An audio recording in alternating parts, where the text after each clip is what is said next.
Every place and living being on this earth is connected. The footsteps that we imprint in the soil under our feet are proof. The creatures that follow the shapes of our bodies as we look at them and they look at us. The places that we protect because we understand and honor their beauty. In 2018, I started to uncover these connections at a place called UWC Pearson College, an international school located on the unceded lands of the Chiana people. The place that I began to call home wrote itself a story, so I got a group of people together and we documented this story. We called it West Coast Narrative.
But of course, things didn't quite go as planned when we all had to go home in 2020 because of this nasty little virus called COVID-19. It scattered us all over the world and put this project on a hold. It is why I'm sitting in this studio 3 years later, no longer in high school, but in college. I just had to see this project be done because to me it documented a really monumental time in my life when I got to film all these amazing creatures that come in all these different colors with their own peculiar behaviors. It was just something really exciting, probably the most exciting thing I've ever been able to do in my life. And so being able to finish this project means a lot to me. And I'm just so excited for you to be able to see what we did 3 years ago. So yeah, get ready to see, get ready to listen, get ready to enjoy. As with most biological connections on Earth, the sun is the source, the basis of life. After traveling millions of kilometers through space, solar radiation that hits the Earth's surface fuels an intricate and complicated web of life.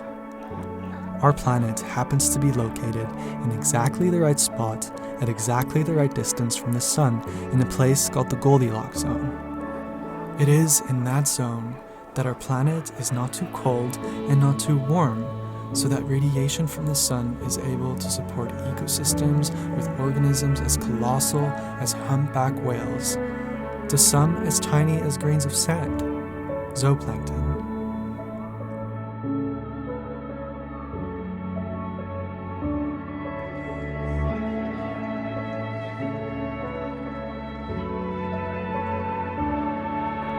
We always say that forests are the lungs of our planet, but really, we're not giving enough credit to our oceans. It is in the Earth's salty waters that about 50 to 80% of all breathable oxygen is produced. Every second breath that we breathe comes from these little organisms, phytoplankton. The first time I learned about phytoplankton was at my school on Vancouver Island. The person who taught me was this woman. Her name is Laura. Laura was my marine science teacher at Pearson College. She in fact created the marine science curriculum for the IB, and she took us out on a boat trip to catch some plankton.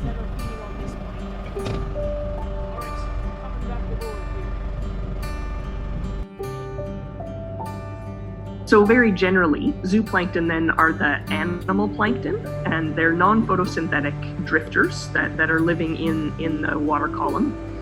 Within that category, zooplankton, we can divide them into two, holoplankton and meroplankton.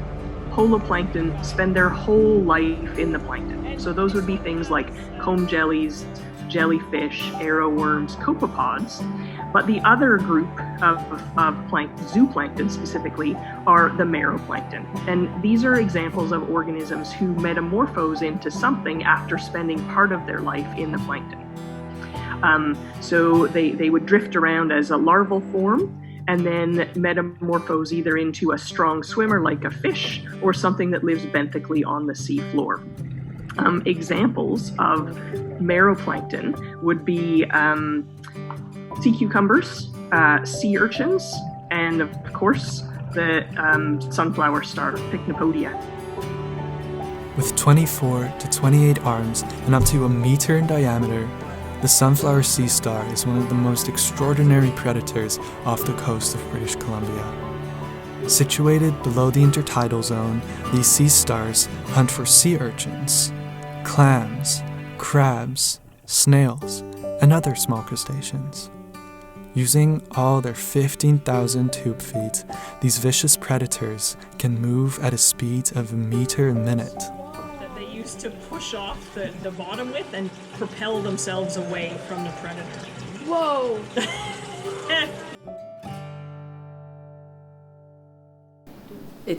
I go by the handle the marine detective for a reason, because it became very difficult to explain what I was doing, where the common denominator is, for 20 years now, I've lived on one small part of the coast, and because of my privilege of living there, I know individual fish as a diver up to individual whales.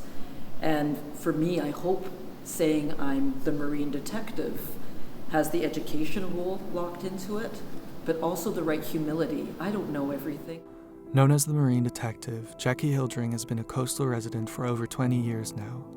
As a scuba diver, she has witnessed with her own eyes how a virus called the sea star wasting syndrome has impacted the sunflower sea star and how a decline in this key species has transformed the ocean floor. So what's happening with sea star wasting syndrome is since 2013, 20 species of sea star have been impacted from the border of Mexico up to Alaska. At this stage, specifically for one of the species, the sunflower star, which should be everywhere along our coast, on every piling, easily visible to children as icons of the ocean, there has been a documented, so I'm not a researcher in this regard, I'm a witness and an educator, is that up to 90% of the sea stars have been wiped out over 3,000 kilometers, is some of the research. So sea star wasting syndrome, I can tell you what it looks like because I've documented it for a long time now, which is where initially you see the sea stars become flaccid and contorted. And this is across multiple species. Then, as a normal stress response, the sea stars let their legs go. They actually crawl away from their bodies. And one of the many astounding things about sea stars is that they can actually regrow from one of the legs as long as part of the central disc is still there. But they never get a chance because they start decaying. So that is what the manifestation of the syndrome or the disease of sea star wasting is. And then initial research said, okay, it's due to a virus that's been around for a virus that's been around for at least 70 years. How would they know that? Because they looked at preserved sea stars from 70 years ago. So it's a virus, initially they said for all the sea stars, it's a virus that's been around for at least 70 years. And why would it then suddenly become more virulent? Why would it get a stronger foothold? With every sea star disappearing, another link in the interconnected web of life is lost, which can be felt throughout the entire ecosystem.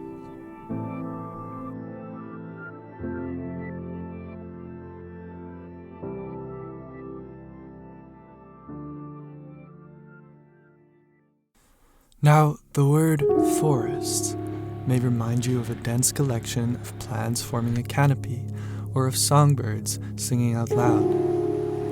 However, the rainforests on Vancouver Island are not the only wet forests of the West Coast. An arguably even more complex, productive, and biodiverse forest lurks underneath the surface. Submerged along the northeast Pacific, underneath a layer of green and murky water, these forests are made up of several species of brown algae that can grow about 18 centimeters a day, depending on the species. The nutrient-rich cold waters form the perfect habitat for this kelp. Not only do these forests support some of the richest ecosystems on the planet, but they are also a great food source for many invertebrates, like abalone, sea urchins, and sea snails. The abundance of sea urchins and kelp forests makes it the perfect hunting ground for our 26-legged friend, the sunflower sea star.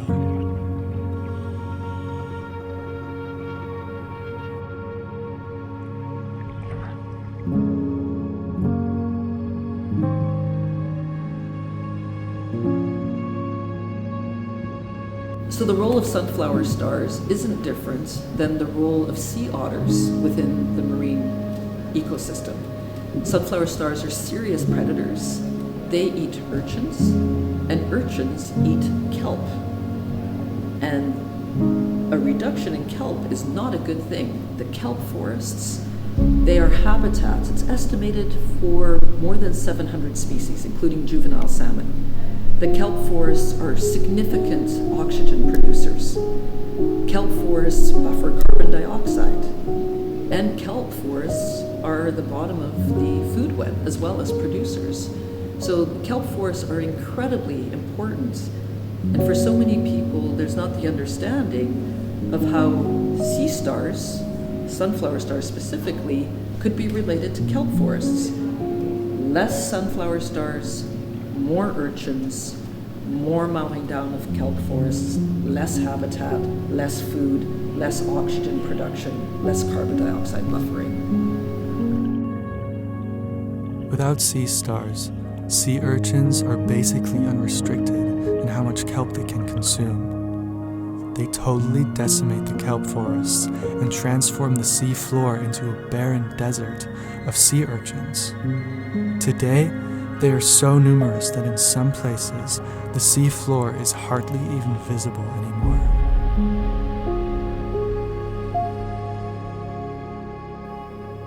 With kelp forests disappearing, one very important species of forage fish goes with it.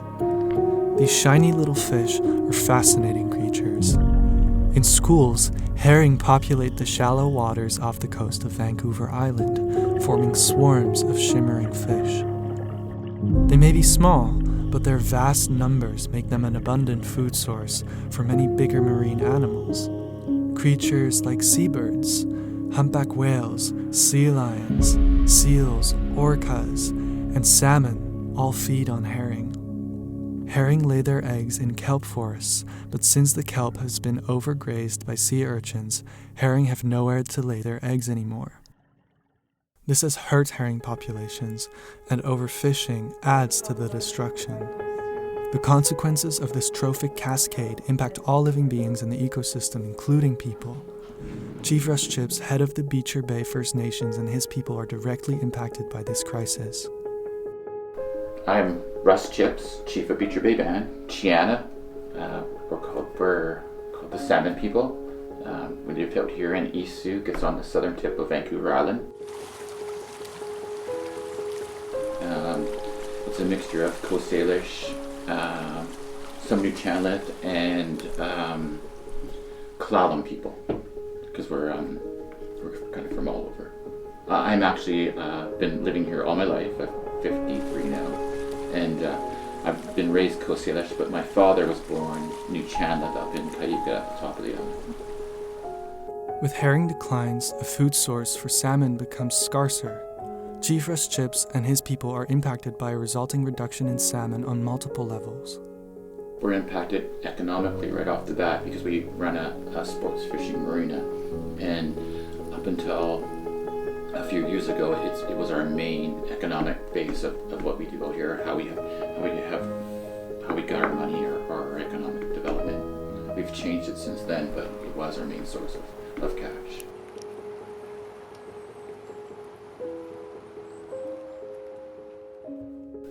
I guess immediately, because we're called the salmon people, we would have no name if it's so significant to us, but it's significant because was our main food source earlier on in the early years. We try to get to it as much as we can now, but the rules, regulations, and the lack of fish are getting it harder and harder to get fish right now.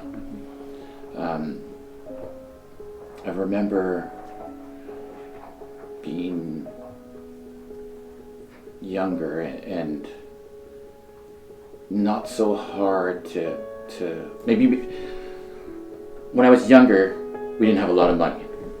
That's a better way to say it. And I felt like we ate better then because there was more fish around. And when I'm talking about fish, I mean not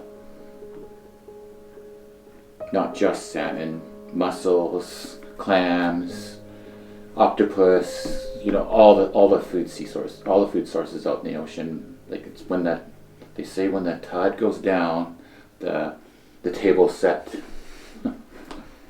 In 2018, the Department of Fisheries and Oceans Canada announced the closure of fisheries in the area that Beecher Bay falls under.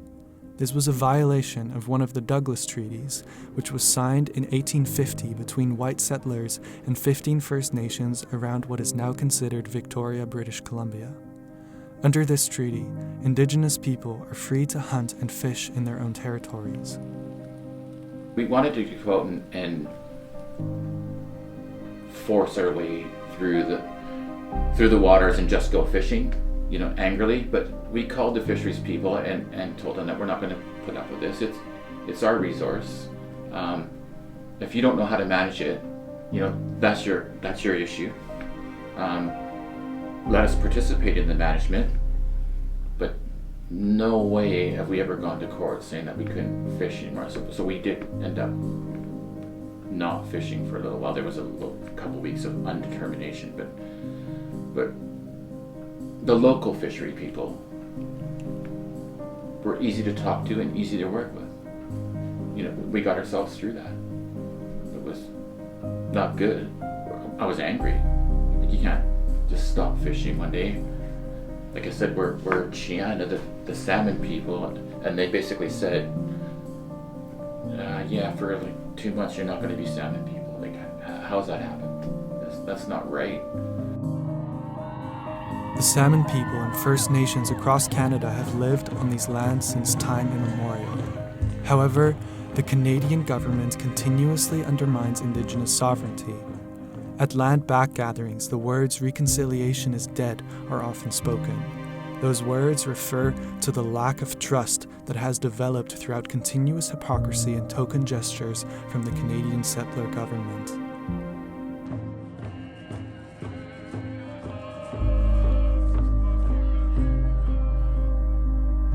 On a national scale, politicians are far removed from local communities. In their decision-making, economic gain is at the forefront, not the needs of the people who have lived in harmonious relationship with the land since forever. Recognizing and without undermining the mistreatment of Indigenous people on a national scale, we may find sparks of hope on a local level. Concrete, hands-on solutions to restore healthy fish populations start with hatcheries. Though not many people are at work at this hatchery, Wally from the Salmon Restoration Society is working hard with the Charters Creek Hatchery to help restore salmon populations. Back about 40 years ago, there was a group of commercial salmon fishermen, of which I was one, and of course we made our living at it and did quite well at it, but we worked about half of it a year, so you got half a year to get into mischief and idle time.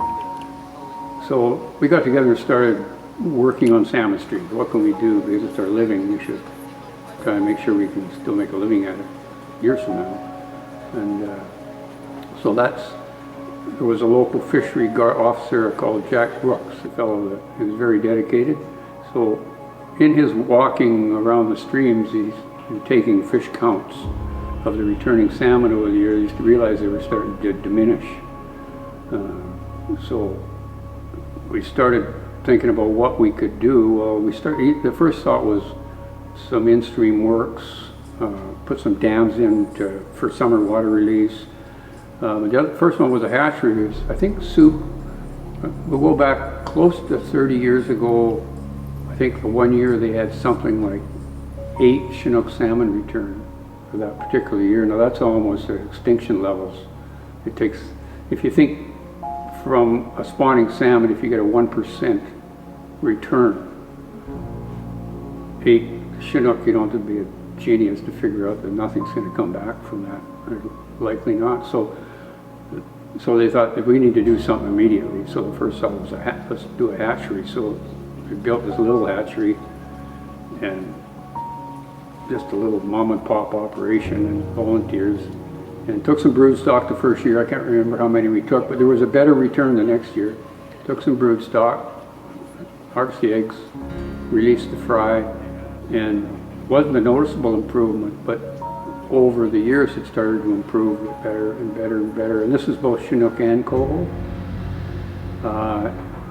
And of course it got added to. It started with one little tank, and then the next year another tank, and the next year another tank, and it was an add-on type of a thing. So there has been an improvement in the run, but how you would attribute that amount to the hatchery as to what would have happened without the hatchery is difficult. Without shutting the hatchery down, there's no way to compare it. But if you look at the improvement on the returns over, say, the last 30 years, it's definitely got better, whereas in a lot of rivers, the graph has gone the other way. The hatchery has been able to recover the number of Chinook salmon from only 8 individuals to around 70. This is significant for a little stream like Charters Creek.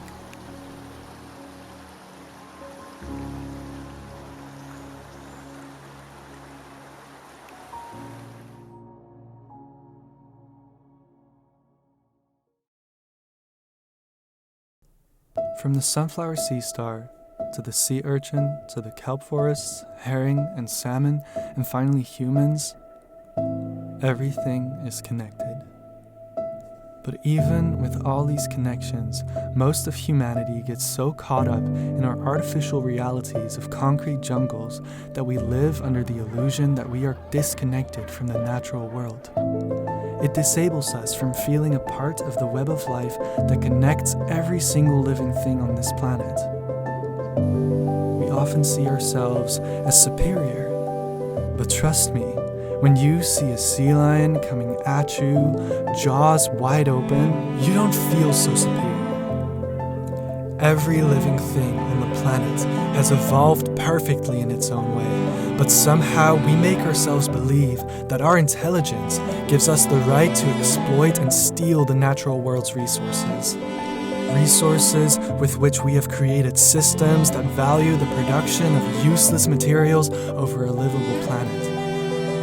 Meanwhile, we fail to realize that the most essential things that we need to be alive are handed to us by planet Earth. In our systems that expect eternal economic growth, we have made ourselves forget that. Some of us have forgotten that breathable air, arable land, a habitable climate, and oceans full of life are free. And even if you disagree, there's no way around the fact that nature is part of us and that we are part of it. And so we are obligated to respect and protect all of its wonders.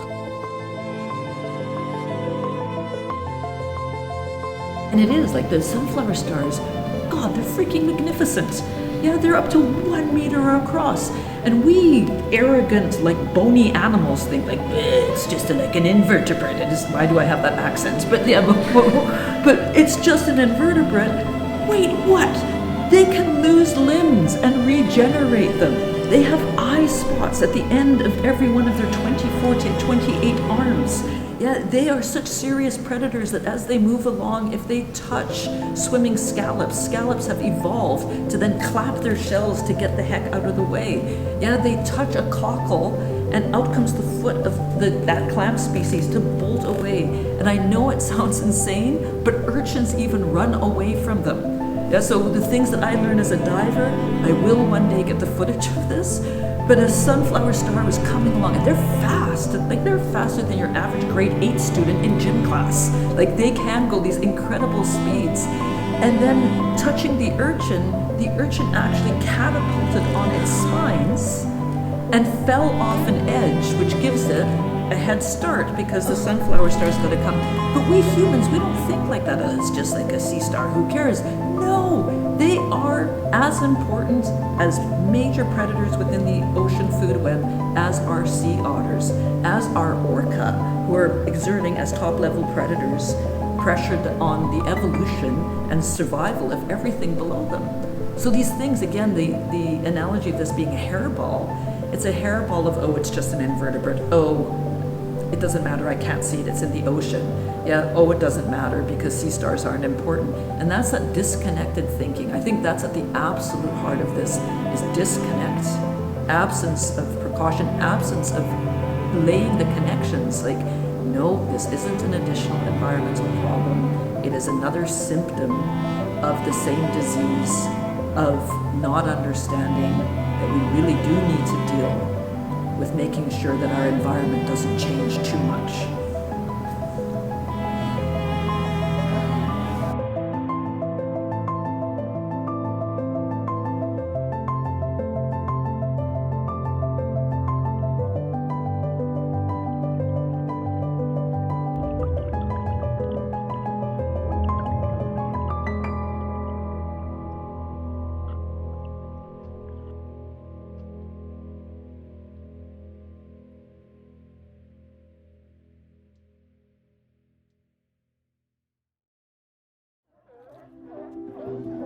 It's done. Yeah. It's electric.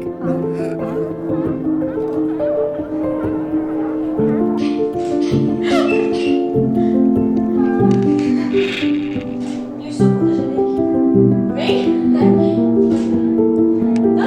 Yeah, I remember. I saw a picture of you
Oh,